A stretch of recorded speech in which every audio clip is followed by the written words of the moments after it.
Bonjour à tous, je suis Aurélie et j'ai lancé Rencontrons le monde en juin 2020 pour vous faire découvrir ou redécouvrir l'Amérique du Sud à travers des francophones qui y vivent. Leur point commun, c'est d'avoir osé changer leur vie. Retrouvez-moi alors très vite sur ma chaîne YouTube Rencontrons le monde, tout attaché, ou sur mon compte Instagram Rencontrons le monde. Si vous appréciez écouter Rencontrons le monde, abonnez-vous à votre plateforme d'écoute. On n'y pense pas toujours, mais cela vous permettra d'être toujours informé de mes prochaines vidéos. Je compte aussi sur vous pour me laisser un petit commentaire et me dire pourquoi vous avez apprécié ou non cet épisode. Dans cet épisode, nous retrouvons Anna Maria qui nous parle de son expérience en France après avoir été fille au pair.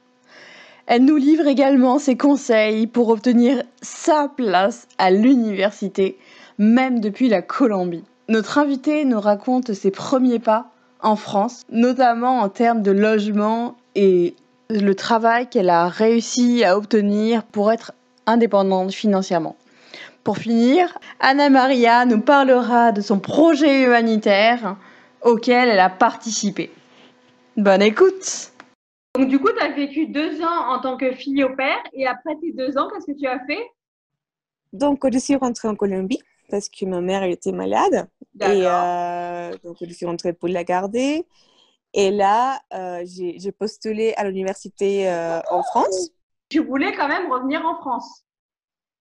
Oui, parce que j'ai vu que les opportunités des études étaient incroyables. Et puis en Colombie, l'université est privée. Donc, c'est super D'accord. cher. Et je me suis dit, si jamais je suis acceptée en France, tu t'imagines, ça serait vraiment mon rêve, quoi. Ça. Bah oui, ce serait En l'idéal. plus, la licence en France dure 300, alors qu'en Colombie, c'est 5 ans. D'accord. Donc voilà, ça m'épargnerait aussi un petit peu de temps de ma vie professionnelle. Bien sûr. Et- Bah quand même, tu gagnes 2 ans. Oui, tout à fait. Si. D'accord. Et t'es revenu en quelle année en Colombie? Donc, je suis partie en Colombie en août 2013. Je suis retournée en France en septembre 2014. Commencé à l'université. Ah oui. Je suis arrivée à Lyon, Ah, l'université bah Lyon 2. finalement, tu as fait plusieurs villes. Donc, tu as fait Vendôme, tu as fait Lille et donc tu as fait Lyon pour une nouvelle expérience. C'est ça, tout à Et fait. en septembre 2014, tu rentres à l'université, c'est ça? Oui, c'est ça. C'était marrant parce que, tu sais, en fait, j'avais postulé à la fac en étant en France. On m'avait accepté pour Oui. 2013. Et j'ai dit, je ne peux pas parce que ma mère est malade, je dois rentrer. On m'a dit, ah bah tant pis, tu perds ta place. Oh. Et donc, en étant en Colombie, j'ai appelé tous les jours. J'ai Ah appelé au oui! moins Ah 3 fois oui, par donc c'était semaine. vraiment déterminé. Si, tout à fait. Donc, j'ai dit, tu t'imagines, c'est une opportunité qu'on me donne une fois. Il faut Bien vraiment que je sûr. l'arte. C'est pas, voilà. Et donc, j'ai appelé tout le temps. Et la dame me disait, Madame, que non, comprenez, il faut. Ce n'est Si pas vous n'êtes pas possible. là, vous avez raté l'opportunité. Il a Ben, c'est juste vrai que tu demandé avais qui. Et une seule fois puis, cette opportunité-là, en fait. Et tu as su la saisir, oui. en tout cas. À la fin, tu vois, elle m'a dit, écoutez, envoyez-moi à nouveau vos papiers et on va analyser. Donc, D'accord. j'ai envoyé tous mes documents et puis elle a accepté. Donc, quand je suis arrivée à l'université, je l'ai cherché, je lui ai offert un cadeau colombien. Et puis, elle était, pourquoi tu fais ça? Il n'a pas besoin. Et voilà. Et pour moi, elle était très gentille comme femme. Mais c'est génial, c'est une fabuleuse expérience, ça aussi. Mais du coup, ça a duré combien de temps tes études? Ça a duré 3 ans? Pour te dire la vérité, ça a duré 4 ans en fait. 4. Ah, quatre 4 ans. ans. D'accord. J'ai raté une année. Voilà, Ah, bah, c'est pas j'ai grave, loupé. au moins tu Je étais n'ai en pas France réussi. et tu faisais ce qui te plaisait. Oui. Voilà. C'est pas vraiment un échec, c'est plus une expérience. Oui, tout à fait. Et est-ce que tu peux nous parler de ce que tu faisais en parallèle de Mes tes études? études. Si, alors, quand je suis partie en France, donc depuis la Colombie, on m'a Oui, prêté l'argent pour les billets d'avion. d'accord. Et puis, j'avais 150 euros sur la poche. Donc, quand je suis arrivée à Lyon, chez d'une amie de mon frère, que D'accord. personne ne la connaissait dans ma famille. Ah oui. Et elle m'a fait comme un clic sur son salon Donc, elle m'a Oui. fait comme une chambre là, elle a adapté. Et entre-temps, j'ai cherché où habiter et un travail. Il y avait une association qui s'appelle SDS et donc qui met en contact des personnes âgées avec des personnes, avec des étudiants. D'accord. Et du coup, j'ai vécu avec une personne âgée, donc en même temps, j'ai habité avec elle et j'ai gardé un enfant de 6 ans. Ok, C'était mon donc travail. finalement, tu as poursuivi un petit peu ton travail de fille au père. Tout le temps, j'étais nounou, vraiment. Ah Et j'ai oui, adoré ça. ah ouais. Oui. Ok, et Oui. donc du coup, tu étais chargée de garder une personne âgée. Oui, Ok, une personne âgée. Dans les mêmes bâtiments, en fait, où j'ai habité, il y avait toujours une mamie qui s'est promenée toute seule. Et après, un jour, sa fille m'a dit que si je pouvais lui donner à manger le soir. d'accord. Donc, j'ai commencé à travailler avec elle tous les soirs en lui donnant sa soupe ou quelque chose à manger. Après, j'ai monté pour manger avec la mamie avec laquelle j'ai habité. Ouais. Et voilà, donc, j'avais un peu trois travails en même temps. Bah oui, parce que du coup, tu avais la fac qu'il fallait assurer parce que tu étais obligée d'avoir ton diplôme. Tu avais Oui, ton premier travail où tu étais chargée de, de garder la personne âgée. Et le troisième oui. travail, tu devais donner à manger à la petite mamie que tu voyais tous les jours se promener. Si, mais un quatrième, garder un enfant de Et 6 ans. garder un enfant, on l'a oublié. Oui, c'est ça. Je l'ai D'accord. récupéré à l'école, je l'ai déposé à la maison et puis je suis restée un petit peu jusqu'à vraiment arriver de son travail. Et ça a duré tout le long de tes études? Non, non, ça a été un rythme très compliqué. En plus, que la mamie avec laquelle j'ai habité, elle contrôlait tout. Ah oui. Ce que j'ai mangé, à quelle heure j'entrais, tout. Oh là là. Donc, je suis restée avec elle et j'ai décidé de partir. Donc, j'ai trouvé un travail avec un autre enfant. Mhm. Mais c'était 17 heures par semaine. Donc, ça me donnait l'argent largement pour payer mon loyer, ma nourriture. D'accord, parce que tu payais quand même un loyer? Parce que moi, je pensais que c'était en échange de services. Tu avais le droit d'occuper Si, une chambre à l'intérieur d'une maison ou autre. tout à fait. Quand j'habitais avec la mamie, je payais rien. D'accord, ok. Mais comme moi, je voulais être indépendante, donc j'ai cherché un travail avec plus d'heures. Bien sûr. L'année d'après, j'ai trouvé mon loyer, enfin mon appartement. Ah oui. Et puis, je pouvais payer mon loyer avec le travail que j'avais en tant que nounou. D'accord. Et tu n'avais pas besoin de garant? Si, j'avais mes garants. Donc, ça a été la maman de mon ex-copain. D'accord, ok. Et donc là, ça nous amène en 2018, c'est ça? Non, attends, 2007, je pense. 2017. Mhm. D'accord. Parce que tu es partie en quelle année de la France? Alors, j'habitais avec la mamie à partir de octobre 2014 jusqu'à D'accord. octobre 2015. Ok. Et en novembre 2015, j'ai commencé à habiter toute seule. Oui. Ça a duré jusqu'au 2018, oui. Ah oui, donc ça a duré 3 ans. Oui, Et ça te permettait, oui, vraiment d'être indépendante. oui, être indépendante, tout à C'est fait. génial. Et après, une fois que tu as fini la fac, tu es restée en France ou tu es rentrée en Colombie?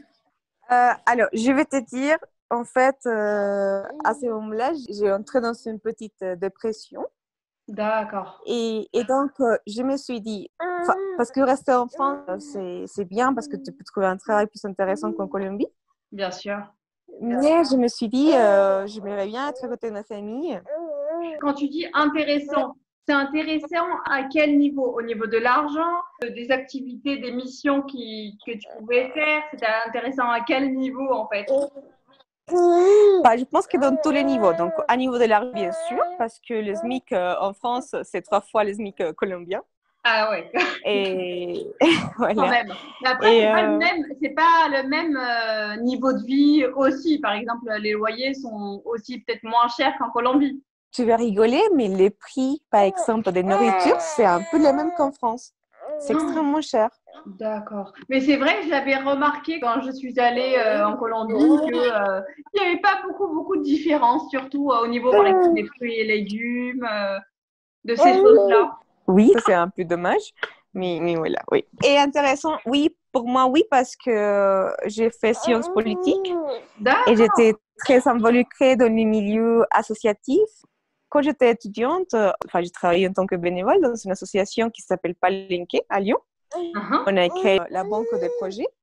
D'accord. Donc, on soutenait des projets en Colombie. Donc, super intéressant par rapport à ça aussi. Ah bah oui, c'est intéressant parce que du coup, tu étais en France, mais tu soutenais des projets en Colombie. Oui, on travaillait une équipe avec mon équipe de l'association pour soutenir des projets. Et quel genre de Et projet, voilà. par exemple? Alors, par exemple, on a passé un projet avec une entité française qui s'appelle le COSIM. Mhm. Et donc, on a gagné 14 000 euros pour Bravo. faire une école à la montagne, en El Cauca. Tu sais, En Colombie. en Colombie, oui, Mais c'est dans une merveilleux. communauté indigène. Et donc, ils avaient besoin d'une sculpture parce que les enfants étaient obligés de marcher 8 kilomètres pour arriver à l'école plus près. D'accord. Alors que là, ils avaient l'école juste à côté de leur maison, quoi. Donc, on a fait ça. Grâce à vous, en plus. Tu as un petit peu contribué à rendre possible ce projet-là, alors. Si, d'ailleurs, quand je suis rentrée en Colombie, je suis allée là-bas pour D'accord. voir comment c'était le projet. C'était super. C'était vraiment en pleine montagne, au milieu de la montagne, quoi. Et c'était à quel endroit en Colombie? Ça s'appelle Belalcázar. C'est à côté del Cauca. C'est dans le sud. D'accord, ok. Il y avait 80 enfants. D'accord. C'était une petite communauté. On a fait quelque chose de super sympa. C'était que on disait attention, viens la française. Je dis je suis colombienne. Ah oui, Mais oui, mais tu parles tellement bien français qu'on pourrait presque croire que tu es française. Avec le léger accent. Non. Non. Et voilà. Et donc, ils ont fait une activité géniale. Ça s'appelle Cabildo Indígena. D'accord. Cabildo, ça veut dire comme peuple indigène, un peu. Ah, oui. C'est-à-dire que dans un espace, par exemple dans une montagne, tu peux avoir plusieurs communautés indigènes et chacune est indépendante avec un système gouvernemental différent. D'accord. Et donc, il y avait 17 dans cet espace-là. Mhm. Et donc, les 17 cabildos indígenas, ils m'ont exposé leur économie. Donc, Ah oui. chaque peuple a leur économie indépendante. D'accord. Donc, les uns produisaient et vendaient du café, tous les produits à base de café, les autres eucalyptes. Enfin, voilà, chaque communauté avait son économie. J'ai trouvé ça extraordinaire. En fait, chaque peuple avait sa propre indépendance. Exactement. D'ailleurs, ils avaient chacun leur gouverneur. Et je dis, comment est-ce que vous choisissez votre gouverneur? Un peu leur petit président, tu vois. Oui. Et en fait, les gouverneurs, ils gagnent rien du tout. D'accord. Par rapport à l'argent, c'est juste le statut. Ok. Et on les choisit comme ça, tu vois. Ah. On voit pas tes capacités, on voit rien du tout. On dit, ah bah toi, ça fait longtemps que tu n'as pas fait quelque chose. Toi, tu vas être le gouverneur. Donc, voilà. Et il y avait des hommes ou des femmes aussi qui étaient D'accord. Ah, c'est bien de gouverneurs. donner la possibilité aux femmes aussi d'être au gouvernement, alors. Si, donc, tu voyais, le gouverneur, on l'identifiait parce qu'il avait un bâton. D'accord. Et il y avait quelque chose sur lui, un peu comme un grand collier. D'accord, ok. Un petit peu comme les chamans, peut-être. Oui, je pense. Je vous remercie d'avoir écouté notre conversation avec Anna Maria. J'espère que ça vous a plu. Si vous souhaitez m'encourager dans cette aventure, vous pouvez m'écrire en commentaire et partager cet épisode. Et si vous partagez ce podcast, n'hésitez pas à me mentionner pour que je puisse le voir et vous repartager à mon tour. Pour suivre les coulisses du podcast, rendez-vous sur ma page Facebook et mon compte Instagram Rencontrons le monde. Tous les liens sont dans la description de cet épisode.